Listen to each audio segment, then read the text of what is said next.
হবে আরো বেশি সতর্ক এবং সংযত।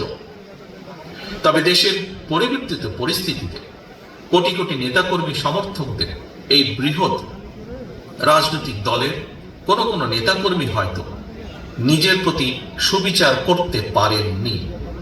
তাই আমি আপনাদেরকে আবারও বিএনপির প্রতিষ্ঠাতা, স্বাধীনতার ঘোষক শহীদ রাষ্ট্রপতি জিয়াউর রহমানের একটি বার্তা স্মরণ করিয়ে দিতে চাই। শহীদ জিয়া বলেছিলেন, ব্যক্তির চেয়ে দল বড়, দলের চেয়ে দেশ বড়।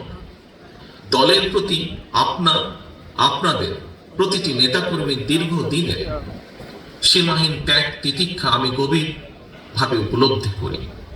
তারপরও যারা দলের শৃঙ্খলা ভঙ্গের কারণ হবেন, ব্যক্তির চেয়ে দলের স্বার্থকে প্রাধান্য দিতে গিয়ে আমাকে বাধ্য হয়ে সাংগঠনিক ব্যবস্থা নিতে হয়েছে, নিতে হবে।